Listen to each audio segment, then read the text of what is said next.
천년 같고 천년이 하루 같다는 이 한 가지를 잊지 말라. 주의 약속은 어떤 이들이 더디다고 생각하는 것 같이 더딘 것이 아니라 오직 주께서는 너희를 대하여 오래 참으사 아무도 멸망하지 아니하고 다 회개하기에 이르기를 원하시느니라. 그러나 주의 날이 도둑같이 오리니 그날에는 하늘이 큰 소리로 떠나가고 물질이 뜨거운 불에 풀어지고 땅과 그 중에 있는 모든 일이 드러나리로다. 이 모든 것이 이렇게 풀어지리니 너희가 어떠한 사람이 되어야 마땅하냐. 거룩한 행실과 경건함으로 하나님의 날이 임하기를 바라보고 간절히 사모하라. 그날에 하늘이 불에 타서 풀어지고 물질이 뜨거운 불에 녹아지려니와 우리는 그의 약속대로 의의가 있는 곳인 새하늘과 새 땅을 바라보도다. 그러므로 사랑하는 자들아, 너희가 이것을 바라보나니 주 앞에서 점도 없고 흠도 없이 평강 가운데서 나타나기를 힘쓰라. 아멘. 기도하겠습니다. 은혜가 충만하신 하나님, 주의 은혜를 이 종에게 더하여 주시옵시고 우리가 하나님의 귀한 말씀을 상고하고 또 하나님의 말씀을 전할 때에 우리 가운데 함께해 주시옵소서. 주의 말씀이 우리의 생명의 양식 되게 하옵소서. 예수님 이름으로 기도하옵나이다. 아멘. 사람은 오늘보다는 내일이 더 나은 삶이 되기를 희망하지요. 어떻게 하면 내일이 오늘보다 더 좋은, 더 나은 삶이 될까? 우리가 그런 생각들을 이렇게 해보면 내일 일어날 일을 우리가 알면 좀 더 내일 잘 살 수 있지 않을까? 그런 생각을 하는 것이죠. 그러나 미래를 예측하는 것은 굉장히 어렵고 또 예측한다고 그래서 그대로 이루어진다는 보장도 없기는 하지만은 내일을 알고 싶은 인간의 욕망, 오늘보다는 내일이 더 안전하고 좋은 날이었으면 좋겠다는 그런 희망들이 섞여서 사람들은 미래에 일어날 일들을 알기 위해서 노력을 많이 하죠. 그래서 개인적으로는 점을 치고 또 미래에 일어날 수 있는 나쁜 일들을 예방하기 위해서 다양한 노력들을 하게 됩니다. 또 공동체적으로도 미래에 일어날 일들을 예측하고 나쁜 일이라고 그러면 예방하기 위해서 노력들을 많이 하는데 특별히 우리가 관심 갖는 게 기후변화죠. 공기 중에 이산화탄소의 농도가 높아져서 자꾸 지구가 더워진다. 이걸 우리가 막아야 된다. 그러기 위해서는 우리가 어떻게 해야 되느냐. 그런 노력들을 과학자들이 많이 하고 있습니다. 그래서 화석연료 사용을 좀 자제하고 신재생 에너지로 대체하자. 그래서 청정연료를 사용하자. 그런 노력들하고 또 그런 제안들을 많이 하고 있습니다. 왜냐 그러면 미래에 다가올 재앙을 미리 피하고 싶기 때문에 그렇습니다.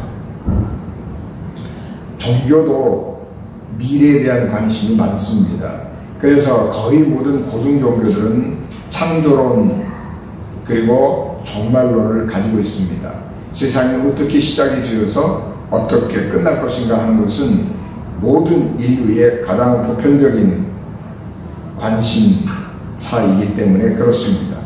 뿐만 아니라 개인적으로는 개인의 삶과 죽음에 관해서도 관심이 많습니다. 그래서 어떻게 해야 죽은 다음에 천국과 지옥이 있을 터인데 지옥에 안 가고 천국에서 복된 삶을 살 수 있을 것인가, 그런 생각들을 하고 천국에서 복된 삶을 살기 위해서 이런저런 노력들을 하게 되는 것입니다. 기독교도 종말론을 가지고 있는데 예수님을 중심으로 한 종말론입니다. 우리가 예배 때마다 고백하는 사도신경이죠. 사도신조 그렇게 말하긴 합니다만 이 사도신경 속에는 기독교의 기본적인 교리가 요약이 되어 있습니다. 첫째는 하나님이 천지를 창조하셨다는 것, 둘째는 예수님이 하나님의 유일하신 독생자 아들이라는 것, 셋째 예수님은 성령으로 잉태하셨다는 것, 넷째 십자가에 달려 돌아가셨다는 것, 다섯째 죽은 지 사흘 만에 다시 살아나셨다는 것, 여섯째 부활하신 예수님이 하늘로 올라가셨다는 것, 일곱째 그리고 하늘로 올라가신 예수님은 하나님 보좌 우편에 앉아 계신다는 것, 그리고 여덟째 그곳으로부터 하나님의 보좌 우편으로부터 산자와 죽은 자를 심판하기 위해서 예수님이 다시 오실 것이라는 것, 아홉 번째 성령을 하나님으로 믿는다는 것,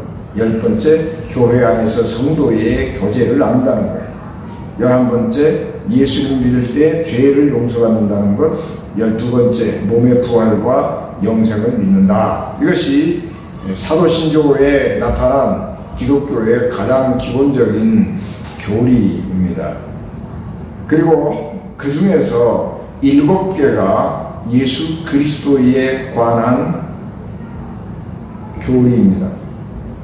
그만큼 기독교는 그리스도를 중심으로 한 종교입니다.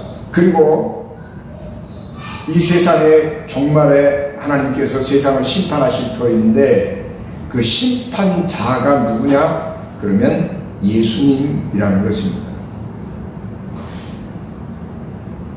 하나님께서 세상을 심판하시는 분이기는 하지만 하나님이 직접 세상을 심판하지 아니하시고 예수 그리스도에게 명령하셔서 하나님을 대신해서 예수께서 이 세상 마지막 날에 이 세상에 존재했던 모든 죽은 자를 다시 불러 모으고 그리고 지금 살아있는 모든 사람들을 예수님의 십자가 그 예수님의 보좌 앞에 불러 모아서 그가 한 행위를 따라 심판하실 것이다 라고 하는 것이 우리가 믿는 종말론입니다. 기독교는 이후에 조금 더 발전시켰지요. 그래서 사도 바울이나 사도 베드로 그리고 사도 요한 등을 통해서 종말론에 대한 교리를 더 발전시켜 왔습니다. 그래서 나름대로 체계적인 종말론을 가지고 있기는 합니다만 그럼에도 불구하고 이 종말론이라고 하는 것은 상당히 좀 엉성하고 부족한 것이 많아서 이 말씀들을 가지고는 이 세상의 종말이 어떤 과정을 통해서 어떻게 진행될 것이다 라고 하는 것을 정확하게 알 수는 없습니다. 그러나 성경을 우리가 읽어보면서 종말에 대한 이야기들을 종합을 해보면 예수님께서 하나님 보좌 우편으로부터 이 땅에 심판주로 임한다는 것, 그리고 그 날과 그 시는 하나님만이 알고 계시고 누구도 그 날과 그 시를 알 수 없다는 것을 우리에게 말씀해 줍니다. 그러나 분명한 사실은 종말은 반드시 온다 라고 하는 것, 예수께서 심판주로 이 땅에 반드시 다시 재림하신다, 강림하신다 라고 하는 것을 우리에게 말씀해 주고 있습니다. 미래를 알고 싶은 인간의 욕망은 학문적으로도 발전을 했습니다. 그래서 인간의 지성을 신뢰하면서 미래를 예측하는 학문을 미래학이라고 합니다. 세계적으로 가장 유명한 미래학과는 미국 휴스턴에 있는 휴스턴 대학교 미래학과입니다. 이 휴스턴 대학교 미래학과는 세계에서 굉장히 유명한 미래학과인데 우리나라에서 최인식 박사라고 아시아에서 처음으로 미국 휴스턴 대학에서 미래학 박사학위를 취득하고 돌아온 목사님이 계십니다. 이 최인식 박사는 우리 아시아에서 최초로 미래학으로 박사학위를 받은 분이기도 합니다. 그래서 이 미래학이라고 하는 학문을 통해서 이성적이고 합리적인 미래를 예측하려고 하는데 그것은 두 가지 보고 하는 거죠. 하나는 트렌드, 세상이 어떻게 흘러가고 있는가 하는 것, 그리고 그 흐름을 뒷받침하는 통계, 이런 것들을 보면서 앞으로의 미래가 어떻게 될 것이다 라고 하는 것을 예측을 하는 것입니다. 그런데 그 예측이 반드시 맞는다는 보장은 없는 거예요. 왜냐 그러면 우리가 예측을 하면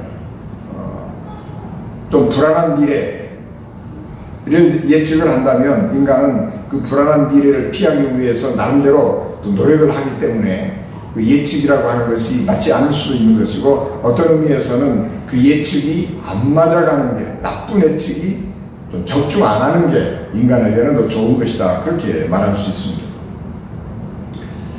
우리가 미래를 안다면 내일 내 앞에 어떤 일이 일어날지를 안다면 인간의 삶이 더 행복해질 수 있을까?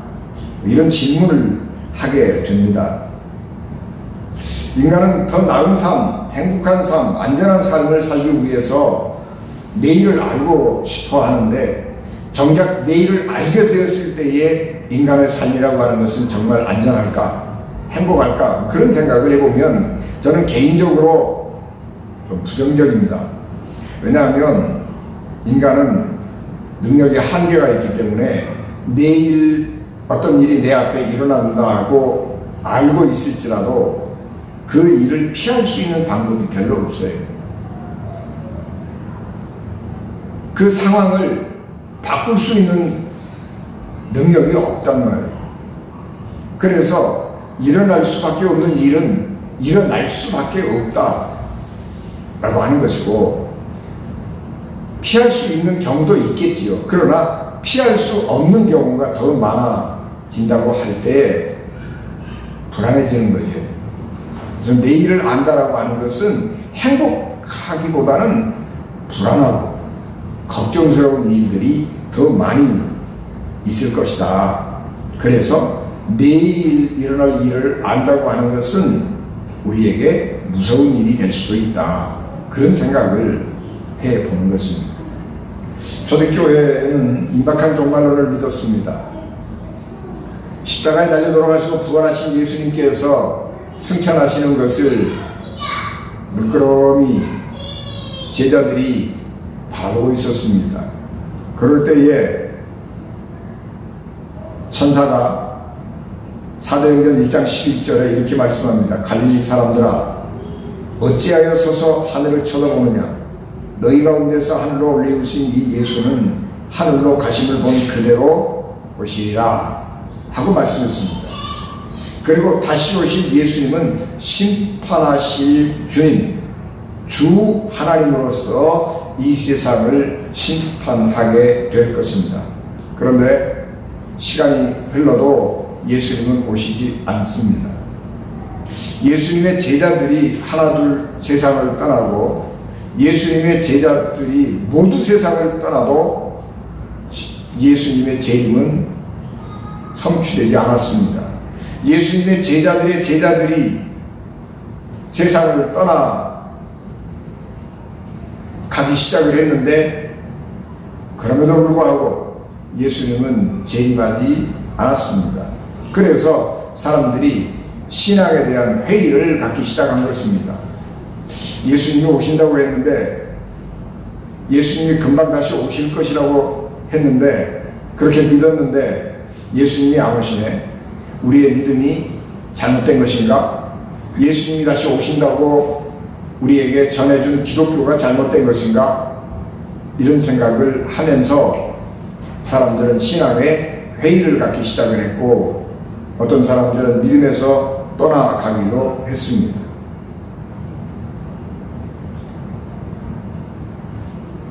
그래서 사람들 마음속에, 우리가 봉독하지 않았습니다만 4절 말씀에서 주께서 강림하신다는 약속이 어디 있느냐? 조상들이 잔 후로 만물이 처음 창조될 때와 같이 그냥 있다, 그렇게 말을 하면서 사람들은 믿음이 흔들리기 시작을 한 것입니다. 이건 굉장히 중요한 문제이고, 교회의 존립을 위태롭게 하는 문제이기 때문에 베드로 사도께서는 이 문제를 설명하고 있습니다. 왜 주께서 빨리 강림하시지 않는가 하는 문제를 설명을 하는데, 우리가 공독하지 않은 말씀 가운데에서 첫 번째 대답을 하고 있는데, 옛날에 노아 시대에 하나님께서 물로 심판을 하셨습니다. 그리고 또 물로 심판한 이 지구를, 노아의 가족들을 구원하시고 이 지구를 하나님께서 말씀으로 지금까지 보존해 오셨습니다. 지구가 지금, 우주가 지금 이렇게 존속하고 있는 것은 하나님의 말씀에 의해서 유지되어 가고 있는 것이지, 창조 전부터 있었던 이 우주가 그냥 존재하는 것은 아닙니다 라고 하는 것입니다. 그리고 이제 하나님이 두 번째 이 세상을 심판하실 때가 올 터인데, 노아 시대에는 홍수를 가지고, 물을 가지고 세상을 심판하셨다면, 두 번째 이 인류의 마지막 심판의 때에는 하나님께서 불로 이 세상을 심판할 것입니다. 그렇게 대답을 합니다. 그리고 두 번째, 예수님의 재림이 지연되고 있는 이유는 많은 사람들이 구원받기를 바라시는 하나님의 뜻 때문입니다. 그렇게 설명을 합니다. 아니, 예수님이 승천하신 지가 몇십 년 됐는데 왜 아직 우리 주님은 다시 오시지 않는가? 너무 오랫도록 지체되지 않느냐? 네, 이런 질문을 하고 의심을 하게 될 때에 사도 베드로는 다른 기준을 제시합니다. 인간의 눈으로 보는 시간을 가지고 하나님의 시간을 계산해서는 안 된다라고 하는 것입니다. 하나님의 시간은 인간이 예측할 수 없는, 인간이 생각할 수 없는 시간 단위를 가지고 계실 수 있다라고 하는 것입니다. 그래서 하나님 앞에 1000년은 하루 같기도 하고, 하루 같지만 1000년 같기도 하다. 우리가 생각하는 하루, 짧은 시간일 수 있지만 하나님은 그 하루를 통해서 1000년 동안 할 수 있는 놀라운 일들을 행하실 수도 있고, 인간은 1000년이 걸려서 할 수 없는 일이 있을 수 있지만 하나님은 하루에 그 모든 일을 다 하실 수도 있는 분이다 라고 하는 것을 설명을 하면서, 하나님이 하시는 시간을 인간의 시간으로 계산을 해가지고 더디다, 빠르다, 그런 생각을 하지 말아야 된다 라고 하는 것입니다. 하나님의 시간은 우리가 생각할 때 굉장히 더딘 것 같고 느린 것 같지만, 하나님이 마음먹으시고 하나님이 행하시고자 하시면 번개같이 빠르게 그 모든 일들을 성취한다, 그렇게 설명을 했습니다.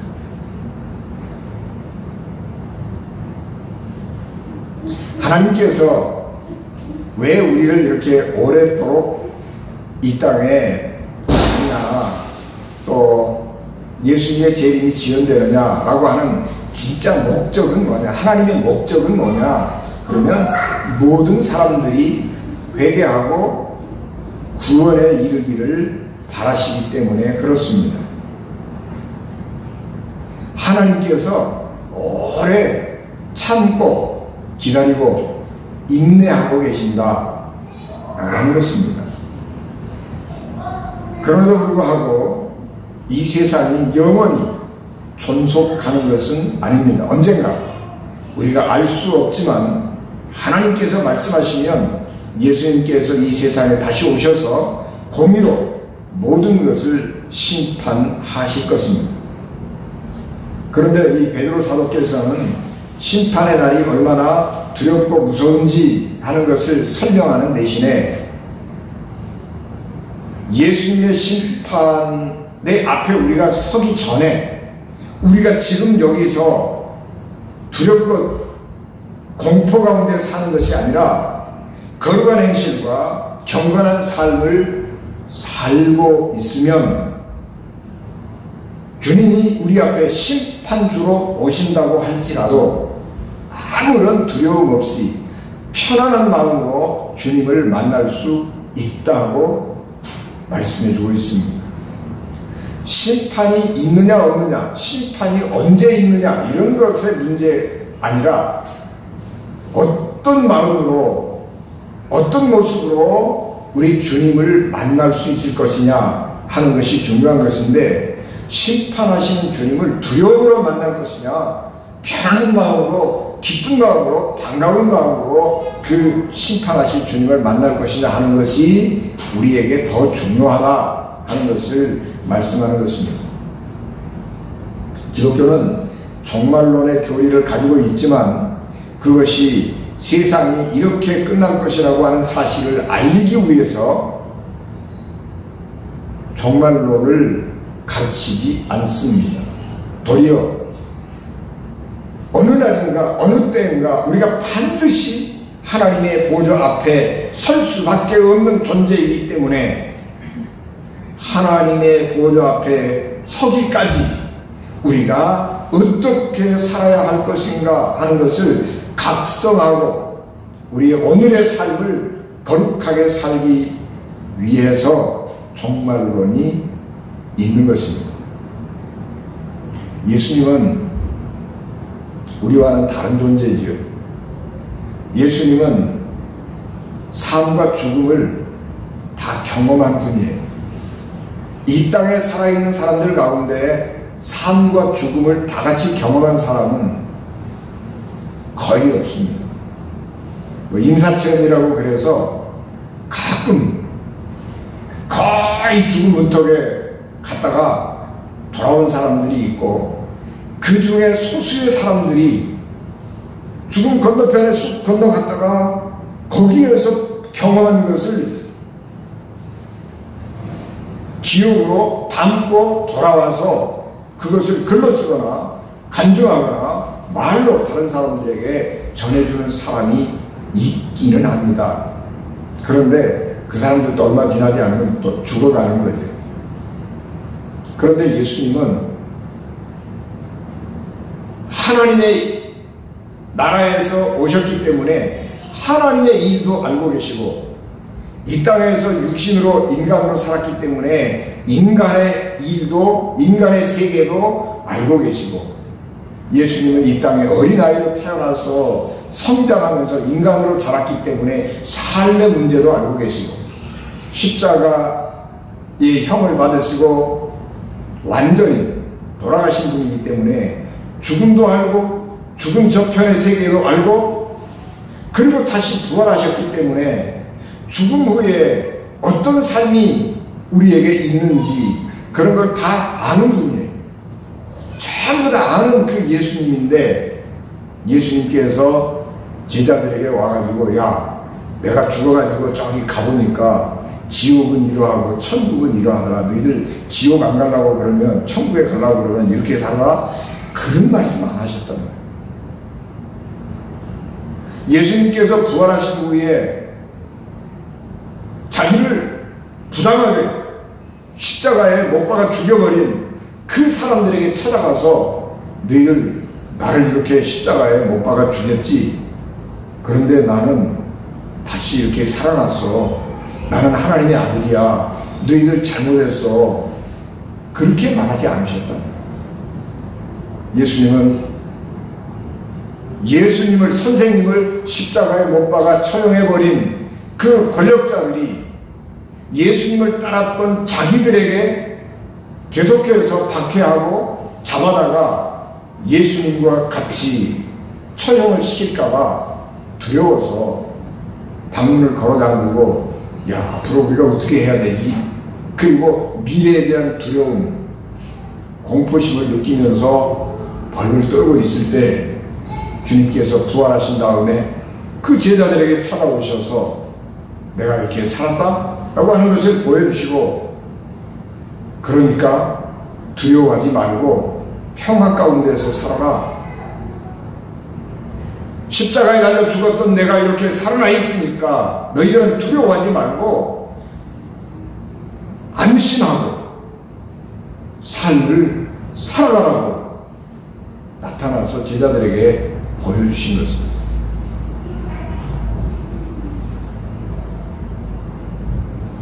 천국은 지금 나의 삶과 밀접하게 연관되어 있습니다. 지금 여기에서 천국 백성으로서의 삶을 살고 그 삶을 훈련할 때 우리의 미래의 삶은 천국으로 연결되는 겁니다.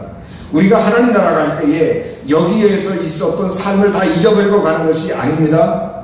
여기에서 하나님을 예배하는 법을 배우지 못한 사람은 천국에 가서 하나님을 예배할 줄 모르기 때문에 혹시 그가 천국에 간다고 할지라도 거기에서 하나님을 섬기는 법, 하나님을 예배하는 법을 모르기 때문에 천국에서 살 수가 없는 것입니다. 그래서 자기 스스로가 그 천국에서 빠져나갈 수밖에 없단 말이에요. 우리 전통적인 생각에 의하면 저승으로 갈 때 망각에 가면 건너간다고 그러잖아요. 저승으로 건너갈 때에 망각으로 가는 강 앞에서 술을 한잔 탁 마시면 이승에서 있었던 일들 다 잊어버리고 그리고 배를 타고 저 죽은 건너편의 세계로 가는 거예요. 이 땅의 일을 다 잊어버리고 간다. 그게 우리가 가지고 있는 전통적인 생각이에요. 그런데 기독교는 그렇게 말하지 않습니다. 기독교는요, 그 기억을 다 가지고 천국으로 가는 거예요. 그래서 지금 여기에서 우리가 성도의 교제를 나누고 우리 하나님의 그 자녀로서 이렇게 살아가게 되는데 천국에 가서 만나면 다 알아본다는 거예요. 천국에 가서 낯선 사람으로 만나는 것이 아니라 우리가 믿음 안에서 서로 교제하고 살았던 성도로서 알아보는 거예요. 아우, 저분 우리 권사님이신데, 저분 우리 목사님이신데, 우리 장로님이신데 알아본다는 거예요. 반갑게 천국에서 만나서 찬양하고 하나님을 찬양하고 천국에서 함께 살게 된 것을 감사하고 기쁨으로 만나게 된다는 거예요.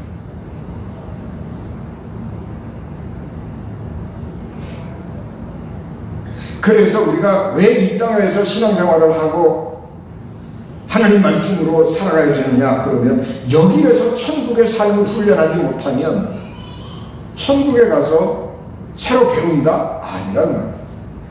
천국에 가서 새로 배워서 하나님을 찬양하는 게 아니고 우리가 여기에서 하나님을 찬양했던 그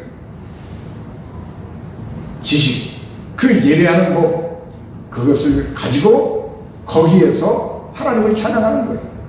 우리가 여기에서 경건하게 살고 거룩한 삶을 살았던 그 삶이 우리 몸에 배어 있기 때문에 자연스럽게 그곳에 가서 배울 필요가 없이 하나님을 섬기는 거예요. 그렇기 때문에 우리가 이 땅에서 하나님을 섬기고 말씀을 공부하고 교회를 섬기고 성도를 섬기고 그런 사랑의 삶을 우리 몸에다가 붙여야 되는 거예요. 우리 몸에다가 익혀가지고 있어야 되는 거예요.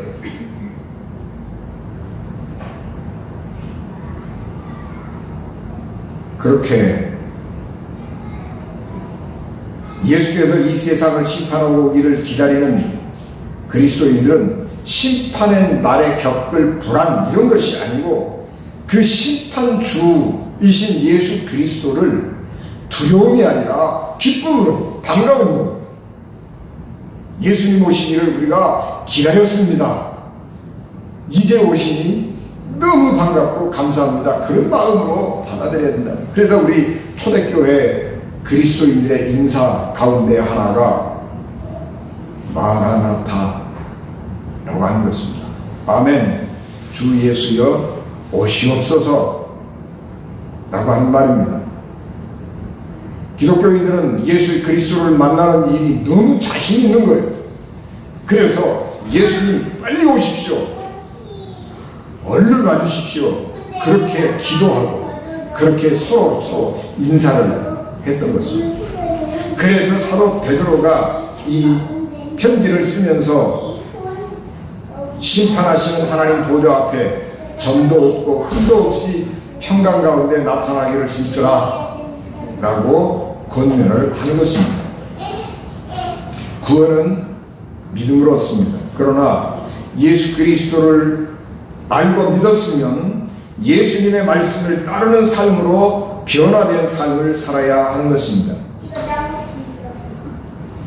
우리 교회사에서 이 호남의 영성이라고 그러죠. 광주에서 목회를 하셨던 오방 최흥종 목사님이라고 하는 분이 계십니다. 최흥종 목사님은 1880년에 태어나서 1966년에 세상을 뜬 분인데, 이 목사님은 한평생 빈민구제, 독립운동 그리고 복음을 전하는 삶을 산 목사님이십니다. 원래 이 최흥종 목사님은 신앙이 없던 사람이었습니다. 대한제국 경무청 순검으로서 시장통 깡패들 의병을 잡아서 감옥에 보내던 경무청의 순검이었습니다.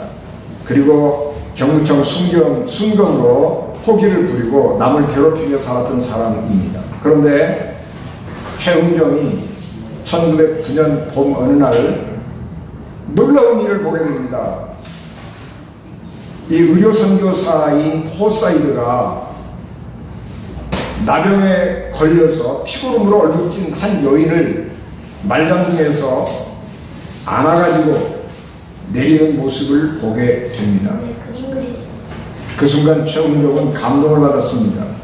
다른 사람들은 자기에게 그 문둥병이 감염될까봐 가까이 가지도 아니하고 가족들조차도 어찌할 수가 없어서 피고름이 철철 나는 그 환자를 밖에다가 내버렸는데, 파란 눈에 사람이 와가지고 그 나병 환자 피고름이 철철 나는, 피고름이 옷에 묻어 딱지가 더덕더덕 굳은 딱지가 된 그 죽어가는 여인을 안아서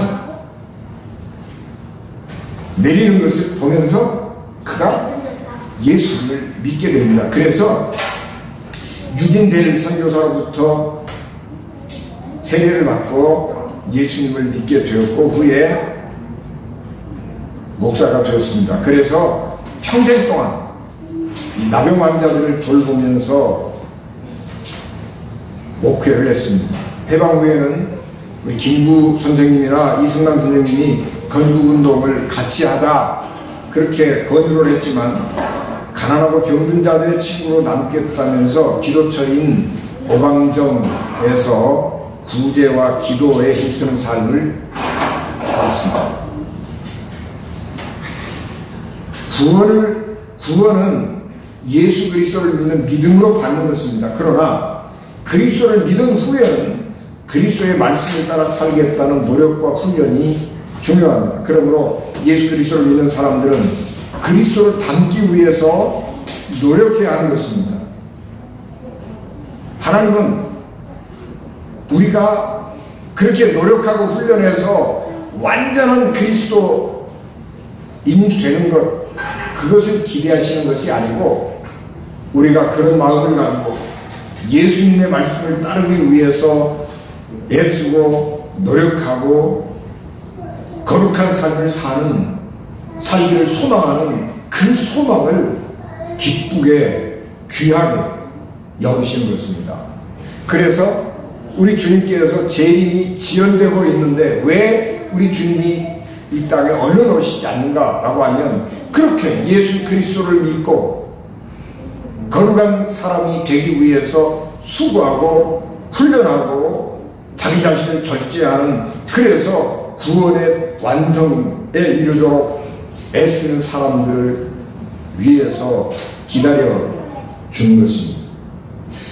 예수님이 재림이 늦어지는 이 시간은 믿음으로 삶을 개선할 수 있는 여유 시간이라고 하는 것을 말씀하는 것입니다. 그러므로 지금 우리가 살아가는 이 시간은 구원의 시간이고 하나님의 사람으로서 삶을 훈련하는 시간입니다. 예수님의 재림이 늦어진다고 그래서 언제나 구원의 문이 열려 있는 것은 아닙니다. 하나님의 심판은 예고 없이 모든 사람들에게 닥칠 수 있습니다. 그러므로 우리는 눈에 보이는 대로 판단하고 생각하고 행동해서는 안 됩니다. 얼마나 오래 살았느냐 라고 하는 것이 중요한 것이 아니라 어떻게 살았느냐 하는 것이 중요합니다. 하나님 앞에서 점도 없고 흠도 없이 평강 가운데 하나님의 보좌 앞에 설 수 있도록 아무 생각 없이 살아서는 안 되는 것입니다. 눈에 보이는 대로 살아서도 안 됩니다. 깊이 예수 그리스도를 묵상하면서 주님 맞을 준비를 하는 삶을 살아야 하는 것입니다. 주님의 오심을 기다리는 계절에 우리 자신을 살피면서 경건한 삶과 거룩한 삶을 사는 은진가족 되시기를 주님의 이름으로 축복합니다. 아멘. 기도하겠습니다. 은혜가 충만하신 하나님, 은혜와 사랑을 저희들에게 더하여 주시옵시고 이 기다림의 계절에 우리가 더욱더 주님께 가까이 가게 하시고 주님 닮아가게 하옵소서. 그래서 예수 그리스도를 믿어 시작된 구원이 하나님 앞에 완성될 때까지 믿음의 길을 목표를 향해 달려가는 저희들에게 하옵소서. 예수님 이름으로 기도하옵나이다. 아멘.